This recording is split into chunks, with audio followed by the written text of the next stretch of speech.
तख्ते बिल्किस को आपके दरबार में मैं ले आता हूं। वो जिन ये कहता है, इसका मतलब ये हुआ कि अब जो है इस बात को वाज़ेह किया जा रहा है कि जिन में इतनी ताकत थी कि बिल्किस की आमद से पहले जिन उस तख्त को लेकर आएगा।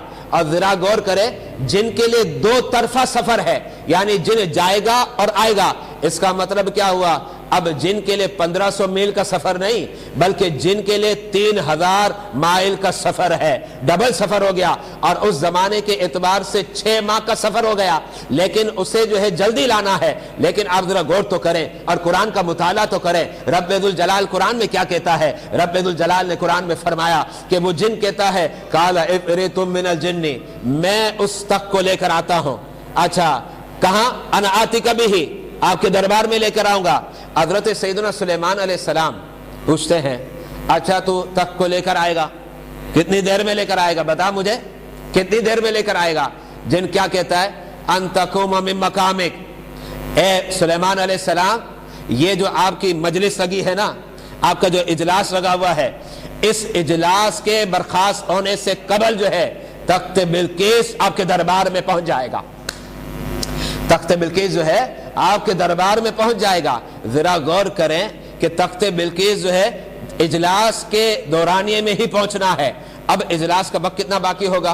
कुछ इजलास का वक्त तो हो चुका था, अब इजलास का कितना वक्त होगा? हो सकता है 2 घंटे हो सकता है 1 घंटा हो सकता है 3 घंटा हो सकता है 4 घंटा हो। लेकिन जरा गौर करें, 6 माह का सफर है। अब वो जिन जो है इस सफर को कितनी मुद्दत में तय करता है? 2 घंटे में, 1 घंटे में, आधे घंटे में वो सफर को तय करके जो है तख्त बिल्किस को लेकर आएगा। और एक और बात भी बताना चाहता हूं, ये जो तख्त बिल्किस है ना, ये बहुत बड़ा तख्त था। आइमा तफासिर ने लिखा ये तकरीबन 60 बाय 80 गज का तख्त है, कि जिसको उठाने के लिए भी जो है ये समझे कि 5-10 अफराद भी बमुश्किल उसे उठा सके। लेकिन वो जिन दावा करता है मैं उसको उठाऊंगा और आपके दरबार में पेश करूंगा।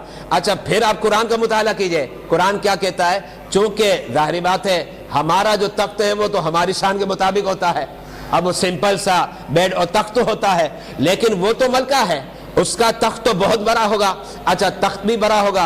और तख्त कैसा था कि उस तख्त के चारों अतराफ में जवाहिरात लगे थे, चारों अतराफ में जवाहिरात लगे हुए थे। अच्छा, अब वो जिन क्या कहता है? व इन्नी अलैहि लकवियुन, पहले तो कहता है कि ए सुलेमान, मैं उस तख्त को आपके दरबार में पेश कर दूं और आपका इजलास भी खत्म ना हो उससे पहले पेश कर दो। इस पर जो ताकत और कुव्वत किसके पास है? कुरान ने इसे बयान कर दिया, व इन्नी अलैहि लकवियुन, ये ताकत और कुव्वत मेरे पास है।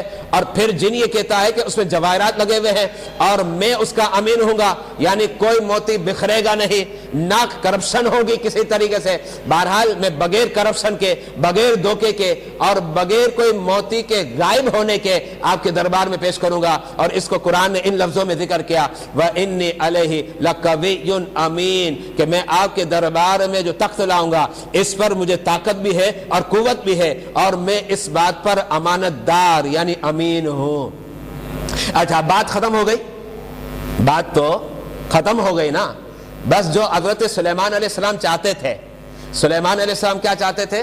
चाहते थे कि बस बिल्किस के पहुंचने से कबल तख्त पहुंच जाए। अच्छा, अब बिल्किस के पहुंचने से कबल तख्त पहुंच जाए, यही तो चाहते थे हजरत सैयदना सुलेमान अलैहिस्सलाम। तो जाहिर बात है ये ख्वाहिश तो पूरी कर रहा है जिन। अब मामला तो खत्म हो गया। अब सुलेमान अलैहिस्सलाम को क्या कहना चाहिए? क्या इरशाद फरमाना चाहिए? हाँ सही है, जो मैं चाहता था, मैं चाह रहा था कि इस करिश्मे का इजहार करूं और मैं बिल्किस को हैरत ज़दा कर दूं और चौंका दूं, और ये ख्वाहिश मेरी जिन के जरिए पूरी हो जाती है।